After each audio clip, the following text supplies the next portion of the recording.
శుక్లాంబరధరం విష్ణుం శశివర్ణం చతుర్భుజం ప్రసన్నవదనం ధ్యాయే సర్వవిఘ్నోపశాంతయే వసుదేవసుతం కంసచానూరమర్దనం దేవకీ పరమానందం కృష్ణం వందే జగద్గురుం గోవిందాయ విద్మహే గోపీజనవల్లభాయ ధీమహి తన్నో కృష్ణ ప్రచోదయాతో.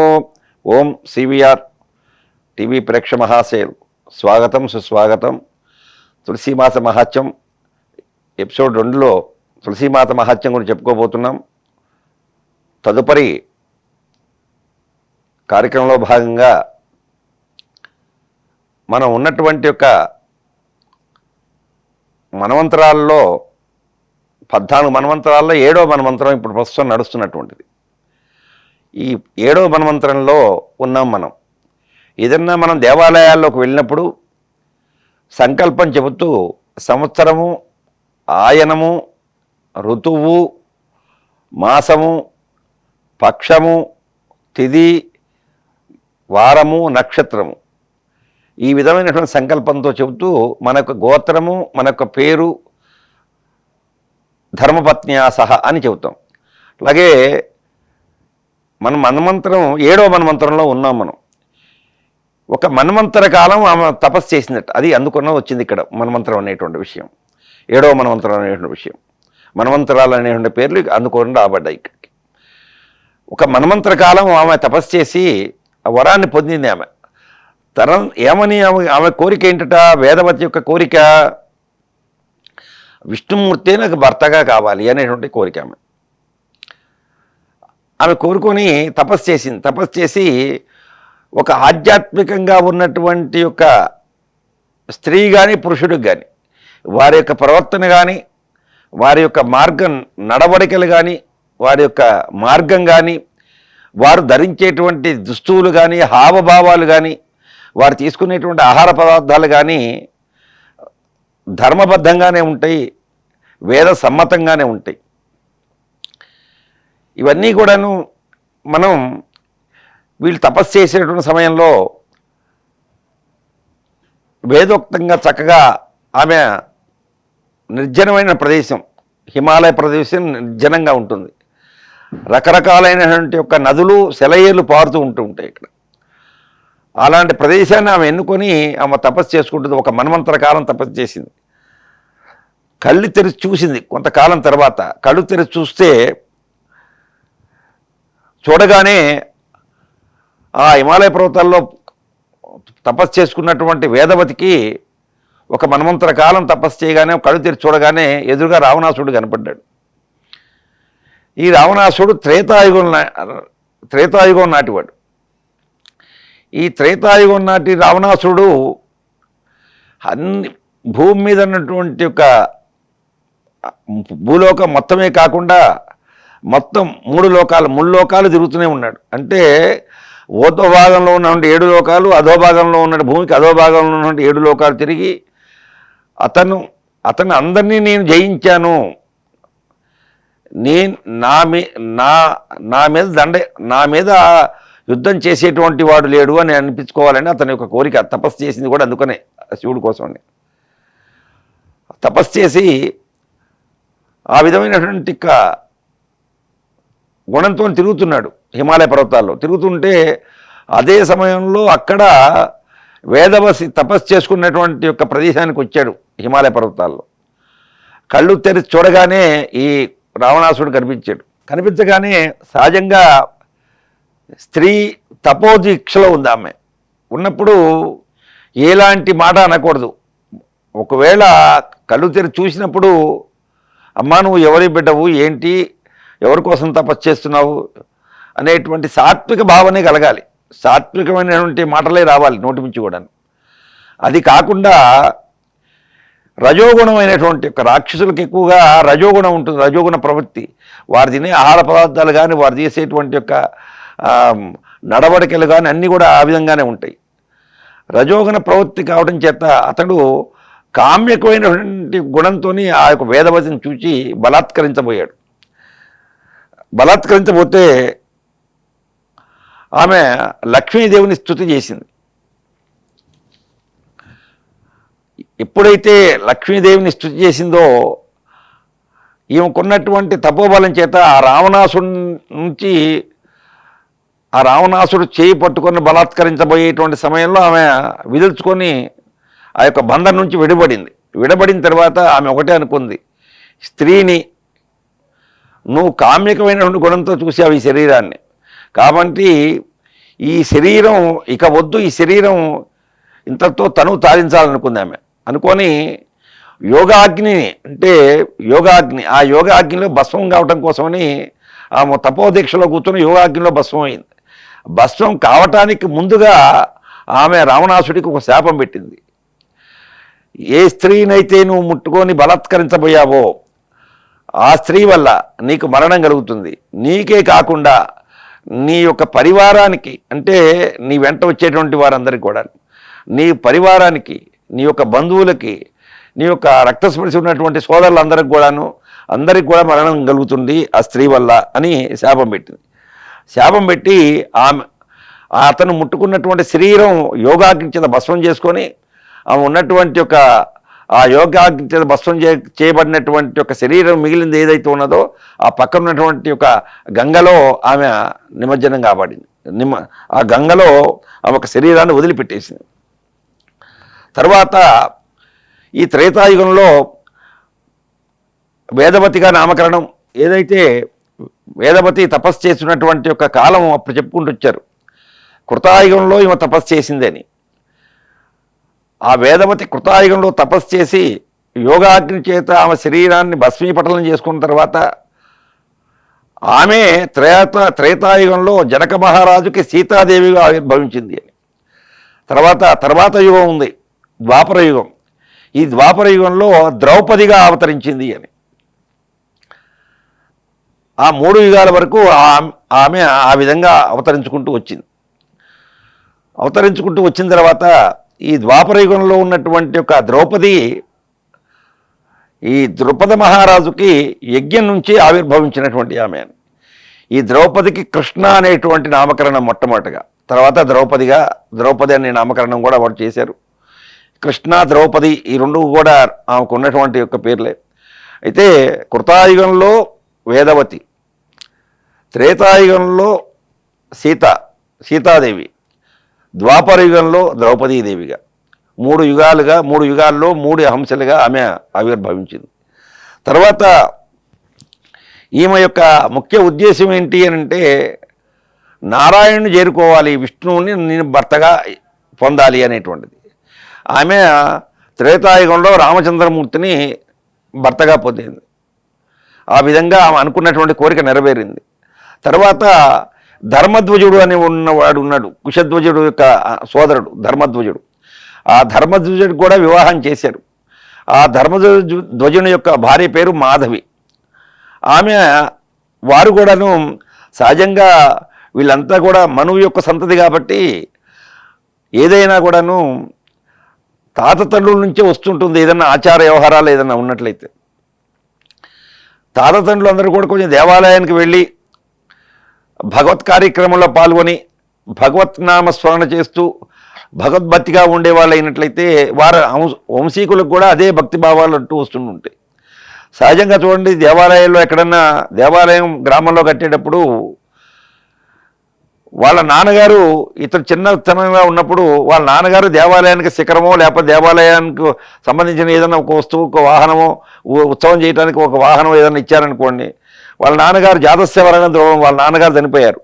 తదుపరి ఆ కుమారుడు అప్పుడప్పుడు గుడికి వస్తుంటాడు, తండ్రి వెంట రావడం అలవాటు కాబట్టి. ఆ యొక్క రావడం అలవాటు చేత ఇతను మా నాన్నగారు అతను ఉన్నటువంటి వాడైతే మా నాన్నగారు ఇచ్చినటువంటి వస్తువు ఇదే అని చెప్తాడు చక్కగా. ఇతను ఊహ లేనట్లయితే అక్కడ ఉన్నటువంటి అర్చకుడు మీ నాన్నగారు ఈ వస్తువు ఇచ్చారయ్యా అని చెప్తారు. చెప్తే అతని మనసులో ఏం కలుగుతుంది, నేను కూడా ఏదన్నా దేవాలయంలో ఆ భక్తిభావంగా భగవంతుడికి ఏదైనా సమర్పించుకోవాలి అనేటువంటి కలుగుతుంది. సమయం అనేటువంటిది భగవంతుడికి వెచ్చిస్తే ఎక్కడికి పోదు. ఇవాళ రోజున జరుగుతున్నటువంటి భావాలు కానీ, కట్టడి కానీ, దుస్తువులు కానీ, అలంకరణ కానీ ఇవన్నీ కూడా వేద విరుద్ధంగా జరుగుతున్నాయి. కాబట్టి మన ఫలితాన్ని కూడా వేద విరుద్ధంగానే పొందుతున్నాం. అందరూ కూడా అనుకునేటువంటిది, కావాలనుకునేటువంటిది ఏంటి అని అంటే వేద విరుద్ధంగా, ధర్మ విరుద్ధంగా ప్రవర్తన జరగాలి. కానీ ఫలితం మాత్రం భగవంతుడు నిర్ణయించినట్టుగా ఫలితం రావాలి. ఎట్లా చూస్తుంటుంది? దాని ప్రమాణం ఒకటే చెప్పాడు భగవంతుడు. నువ్వు పంచదార నోట్లు వేసుకుంటే తీయగా ఉంటుందిరా, బెల్లం ముక్క నోట్లు వేసుకుంటే తీయగా ఉంటుంది, కానీ యాపాకు నోట్లు వేసుకుంటే తీయగా ఉండాలనే కోరిక కలుగుతున్నావు, నీ యొక్క బుద్ధి అలా విధంగా ఉండన్నట్టు. దానికి ఉదాహరణగా చెబుతూ, యాపాకు నీటిలో వేసుకుంటావు, అది తీయగా ఉంటుంది, దాని యొక్క గుణం అది, చేదు గుణం అది. వ్యాపాకు నోట్లు వేసుకొని నువ్వు తీయగా ఉండాలని కోరిక కోరుతున్నావు. నువ్వు ఇప్పుడు నువ్వు చేసేటువంటి పని, ఇప్పుడు కలియుగంలో మానవులు చేసేటువంటి పని అదే. ఆదివారం నుంచి శనివారం వరకు కూడా రోజుకున్నటువంటి 24 గంటలు కూడా గంటకి 60 నిమిషాలు, నిమిషానికి 60 సెకండ్లు ఉన్నప్పటికీ కూడాను భగవంతుడికి ఆ వారంలో ఒక 5 నిమిషాలు భగవంతుడు నువ్వు కేటాయించినట్లయితే భగవంతుడు అపరిమితమైనటువంటి యొక్క శక్తి సామర్థ్యాలు ఇస్తాడు. నువ్వు ఏ పనులు చేసినప్పటికీ కూడా దిగ్విజయంగా జరిగేటట్టుగా చేస్తాడు. నువ్వు వ్యాపారం చేయని, ఉద్యోగం చేయని, మరొకటి చేయని దాంట్లో అభివృద్ధి అనేటువంటిది నీకు జరుగుతుంటుంది. భగవంతుని యొక్క భక్తిపూర్వకంగా చేయకుండా ఏదో నామగా వీళ్ళ కోసమని డాంబికంగా చేయటం కోసం చేసినట్లయితే అది ఆ విధంగానే ఉంటుంది. కాబట్టి వీరు చేసినటువంటిది యొక్క తపస్సు ఏదైతే ఉందో, వేదవతి తపస్సు మనసా వాచా కర్మణ త్రికరణ శుద్ధిగా చేసింది. ఆమె చేసి ఆమె యొక్క జీవితాన్ని ఆ కృతాయుగంలో వేదవతిగాను, త్రేతాయుగంలో సీతాదేవిగాను, ద్వాపరంలో ద్రౌపదీదేవిగాను, ఈ విధంగా 3 అంశాలతో ఆమె ఉద్భవించింది. ఉద్భవించిన తరువాత ఈ ధర్మధ్వజుడు మాధవికి వీరికి కూడా ఒక సంతానం కలిగింది, ఒక శిశువు కలిగింది. కలిగిన తర్వాత ఆ యొక్క అమ్మాయి, ఆ శిశువుకి కూడా, ఆ ఆడపిల్లకు కూడా ఒక నామకరణం చేద్దామనుకొని వారు జ్యోతిష పండితులు పిలిచారు.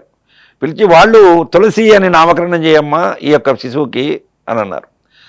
అంటే ఆ తులసి అనేటువంటిది అని అంటే ఆమె యొక్క అందము ఇంత అని దీనికి సరిపోతుంది, చంద్రుడికి సరిపోతుంది, లేకపోతే ఈ యొక్క వనంలో ఉన్నటువంటి పూలతో సమానంగా ఉంటుంది, ఈ అందం ఇంత అందంగా ఉంటుంది అనేటువంటిది తులన చేయుటకు, అంటే కొలచటానికి కానీ ఒక ఉపమానం చేయడానికి కానీ వీలు లేనంత అందంగా ఉన్నది. కాబట్టి తులసి తులన వేరే వాటితోనే తులతూగేటట్టుగా లేదట ఆ అందం అనేటువంటిది. కాబట్టి ఆమెకు తులసి అనేటువంటి నామకరణం చేశారు. ఆ తులసి అనే నామకరణం చేసిన తర్వాత ఆ తులసిని బృందావనంలో, ఆ తులసి ఉన్నందువల్ల బృందావని అని, సప్తలోకాల్లో సమస్త లోకాలు అంటే సమస్త లోకాల్లో ఉండటం వల్ల, సమస్త లోకాలంటే ఉద్భవలోకంలోనూ ఉంది, భూలోకంలోనూ ఉంది, అధోలోకంలో కూడా ఉంది తులసి. ఉండటం చేత సమస్త లోకాల్లో ఉండటం చేత విశ్వపూజిత, అంటే విశ్వం మొత్తం కూడా పూజింపబడుతుంది. కాబట్టి ఆమెకి మరొక నామం విశ్వపూజిత అనేటువంటి నామకరణం చేశారు. భగవంతుని యొక్క సేవ ఆమెకి లభించిన మాత్రం చేతనే ప్రజలందరికీ కూడా సుఖాన్ని, సంతోషాన్ని, ఎవరైతే ఆ విష్ణుమూర్తి పాదాల దగ్గర కానీ, అమ్మవారి యొక్క పాదాల దగ్గర కానీ ఒక తులసి దళాన్ని మనపూర్తిగా త్రికరణ శుద్ధిగా పెట్టినట్టయితే ఆ ప్రజలకి, పెట్టినటువంటి యొక్క భక్తుడికి, ఆ మానవులందరికీ కూడాను అపరిమితమైనటువంటి సంతోషాన్ని ఇస్తుంది. కాబట్టి నందిని అనేటువంటిది.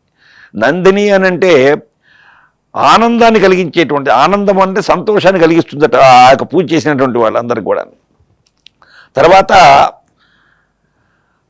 ఆమె ఆ తులసిగా పుట్టినటువంటి ఆ తులసి మాత, ఆమె కూడా విష్ణువునే నా భర్తగా కావాలి అని కోరిదట. ఆమె కోరి తపస్సు చేస్తుందట.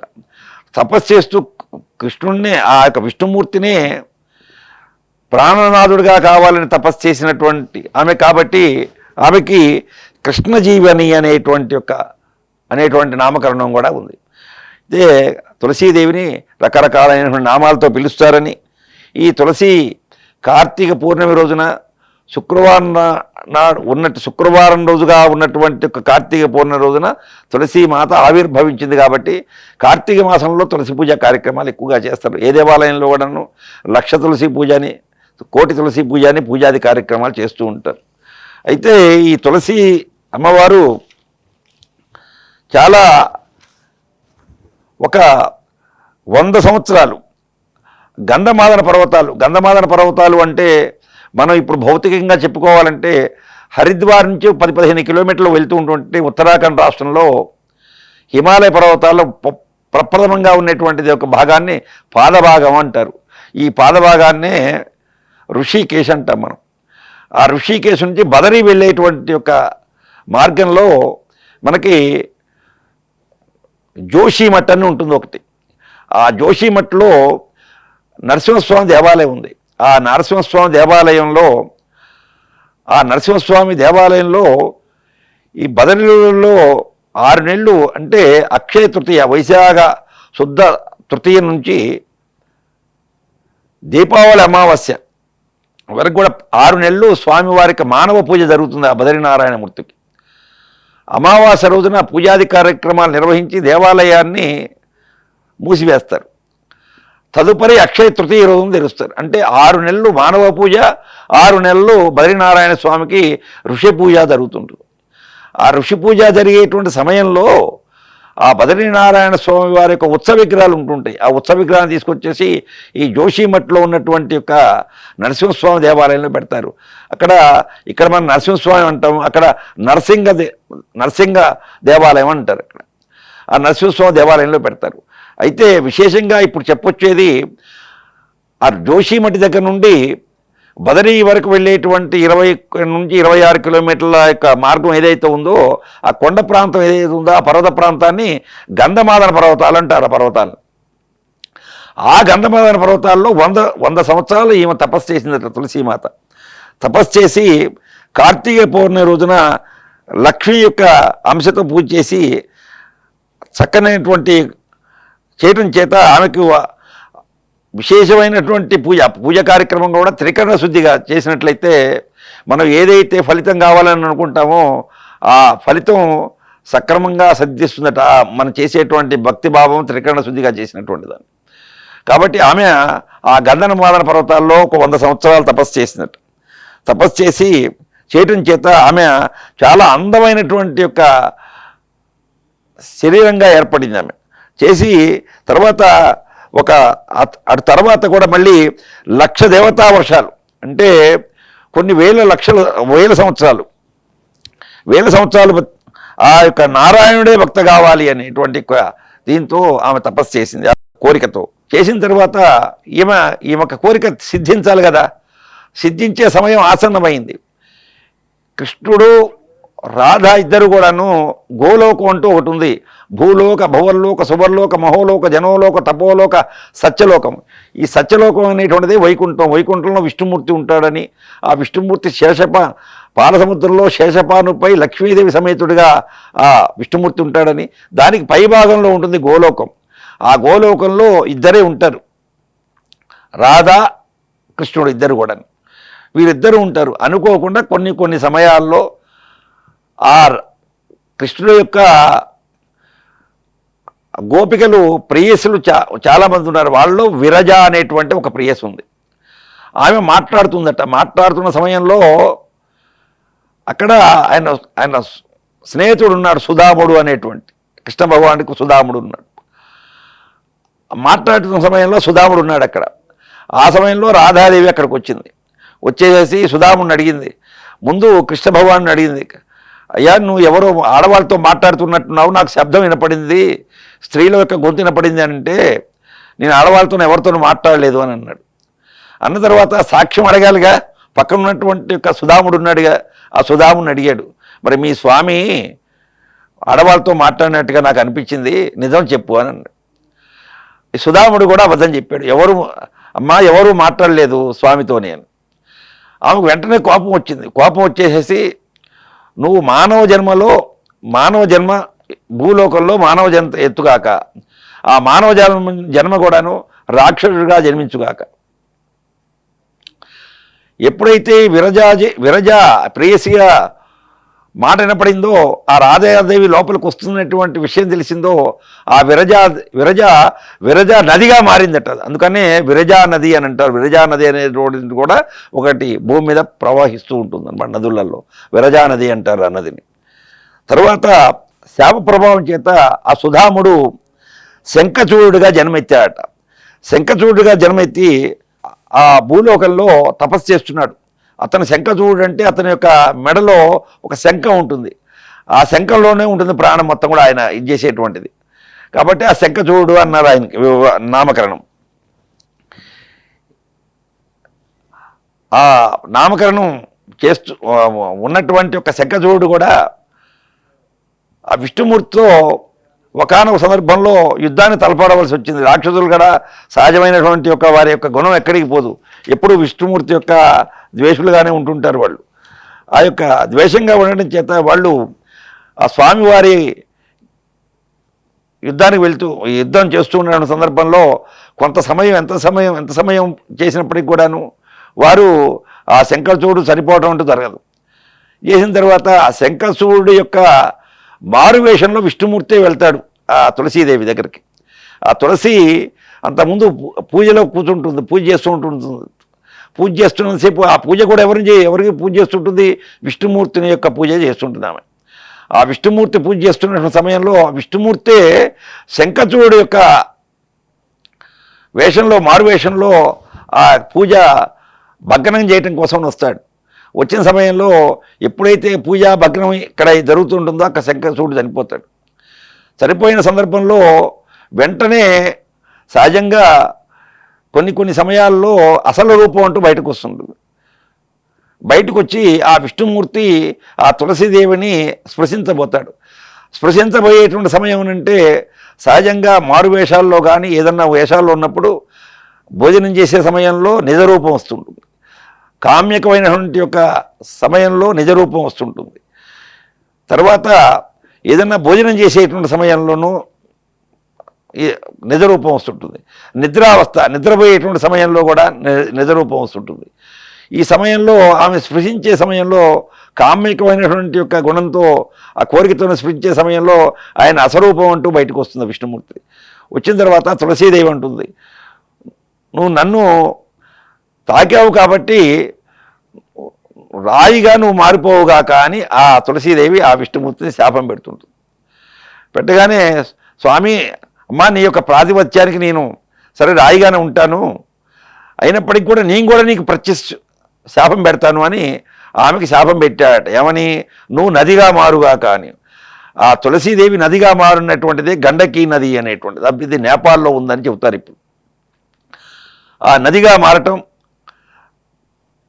స్వామివారి యొక్క శాపం చేత తులసీదేవి నదిగా మారటం, గండకీ నదిగా మారటం, తర్వాత తులసీదేవి శాపం చేత విష్ణుమూర్తి ఒక పర్వతంగా రాయిగా మారటం, ఆ రాయిగా మారినటువంటి యొక్క పర్వతాన్ని ఆ గండకీ నది ఒడ్డునే ఆ యొక్క పర్వతం ఉండటం, ఆ పర్వతం మీద క్రిమికీటకాదులన్నీ కూడా వసించి ఉండి ఆ క్రిమికీటకాదులన్నీ కూడా ఆ పర్వతం యొక్క కొంత భాగాన్ని రాయిని దాని యొక్క నోటితో ఒలిచి ఆ రాళ్ల యొక్క ఒలిచిన భాగాల్ని ఆ గండకీ నదిలో డొల్లిస్తుంటారట.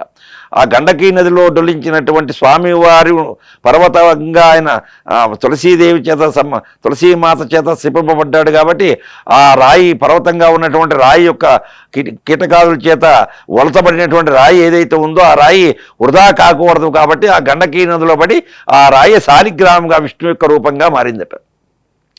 కాబట్టి గండకీ నదిలో దొరికేటువంటి యొక్క శాలిగ్రామం ఎప్పుడు కూడా గండకీ నదిలో దొరుకుతాయి, ఎక్కడ దొరకవు. ఆ శాలిగ్రామం యొక్క రూపం విష్ణుమూర్తి యొక్క రూపం శాలిగ్రామ రూపం. ఆ శాలిగ్రామ రూపాన్ని స్నపన బేరం అని కూడా అంటారు. కొన్ని దేవాలయాల్లో శాలిగ్రామాలు ఆ యొక్క శాలిగ్రామం కూడా రకరకాలైన శాలిగ్రామాలు ఉంటాయి. మత్స్యావతారం మత్స్య శాలిగ్రామం అని, రామ శాలిగ్రామం అని, తర్వాత గోపాలం అని, సుదర్శనం అని, తర్వాత అట్లాగే నారసింహం అని. అంటే నారసింహ శాలిగ్రామం కరవాళ ఉంటుంది. ఈ మత్స్య శాలిగ్రామకేమో కొంచెం బారుగా తోకలాగా ఉంటుంది. చక్రాలు అన్ని శాలిగ్రామాలు కూడా చక్రాలు ఉంటుంటాయి. ఈ చక్రాలు ఉన్నటువంటి యొక్క ఈ శాలిగ్రామాలు ఏవైతే ఉన్నాయో ఈ శాలిగ్రాములుగా ఆ విష్ణుమూర్తి చేయటం, ఆ గండకీ నదిగా ఆ తులసీమాత శాపం ఆ విష్ణుమూర్తి పెట్టినటువంటి శాపం వల్ల ఆ గండకీ నదిగా జిగేయటం, ఆ శాలిగ్రాములు గండకీ నదిలో దొరకటం. తదనంతరం ఆ స్వామి నువ్వు తులసి వృక్షానుగా నువ్వు మారుతావు, నిత్యం కూడా నీ యొక్క పూజా కార్యక్రమం నీ తులసి దళం లేకుండా నాకు అర్చన జరగదు, ఆ విధంగా అర్చన జరిగినట్టయితే తత్పూజా నిష్ఫలా భవతి అని చెప్పుకొచ్చాడు. అందుకనే విష్ణు శాలిగ్రామకి విష్ణుమూర్తి కానీ ఆ తులసి యొక్క పూజా కార్యక్రమం తులసి యొక్క ఇది లేకుండా చేసినట్లయితే ఆ పూజ నిష్ఫలం అవుతుంది అని చెప్పుకుంటూ వచ్చారు. కాబట్టి తులసీమాత యొక్క మహత్యం, తులసీమాత యొక్క వైభవం, తులసి యొక్క మహిమ అలాంటిది అని చెప్పుకుంటూ వస్తూ స్వామివారి యొక్క విష్ణు దేవాలయాల్లో తులసి యొక్క పూజా కార్యక్రమం అనేటువంటి చాలా విశేషమైనటువంటిది. ఏ పుష్పాలతో చేసినప్పటికి కూడా తులసితో కనుక పూజ చేయనట్లయితే అది నిష్ఫలం అవుతుంది అని ఆ తులసీమాతగా వరం ఇచ్చారట. అట్లాగే ఏ మానవులైతే తన ఇంటిలో తులసి యొక్క కోటను పెట్టుకొని తులసి మొక్క వేసుకొని ఆ తులసి పూజ చేస్తూ ఉన్నటువంటి వారికి యమకింకరుల యొక్క బాధ ఉండదు అని ఆ స్వామి విష్ణుమూర్తి చెప్పాడు అనేటువంటిది ఆ మాత యొక్క మహత్యం విశేషంలో ఆ ఋషీశ్వరులందరూ కూడాను మనందరికీ చెప్పడం జరిగింది. ఈ యొక్క విశేషం అనేటువంటిది బ్రహ్మాండ పురాణము, వాయు పురాణము, గరుడ పురాణము, బృహద్ధర్మశాస్త్రం అనేటువంటి యొక్క అన్ని పురాణాల్లో విశేషంగా తులసి యొక్క విశేషం చెప్పబడింది. ముఖ్యంగా తులసి పూజ చేయనటువంటి యొక్క తులసి పూజ చేయకుండా స్వామివారి తులసి పూజ చేయకుండా ఎవరైతే ఉంటుంటారో వారు నరకాన్ని పొందుతారు అనేటువంటిది కూడా శాస్త్రం చెప్పబడింది. కాబట్టి ప్రతి వారి యొక్క ఇంట్లో తులసి ముక్క వేసుకోవటం, మన యొక్క శక్తి కొద్దిగా తులసి పూజ కార్యక్రమం చేసుకోవటం, అంత్యంలో చనిపోయిన మానవుడికి కూడా ప్రాణోత్క్రమణ సమయంలో కూడా తులసి తీర్థం పోసినట్లయితే యమకింకరులు కూడా ఆ యొక్క స్థూల సూక్ష్మ శరీరాలు అంటూ రెండు ఉంటాయి. ఆ స్థూల శరీరం అనేటువంటిది ఇక్కడ దహింపబడుతుంటుంది. సూక్ష్మ శరీరాన్ని కూడా యమకింకరులు తీసుకొని పోరు. కాబట్టి ఈ తులసి అనే మాత యొక్క మహత్యం అలాంటి విశేషమైనటువంటిది అని ఆ తులసి పూజ విశేషాన్ని గురించి చక్కగా అన్ని రకాల పురాణాల్లో వివరించారు. స్వస్తి ప్రజాప్య పరిపాలయంతాం న్యాయేన మార్గేణ మహీం మహిషా గోబ్రాహ్మణేభ్య సోమస్తు నిత్యం లోకా సమస్తా సుఖినో భవంతు.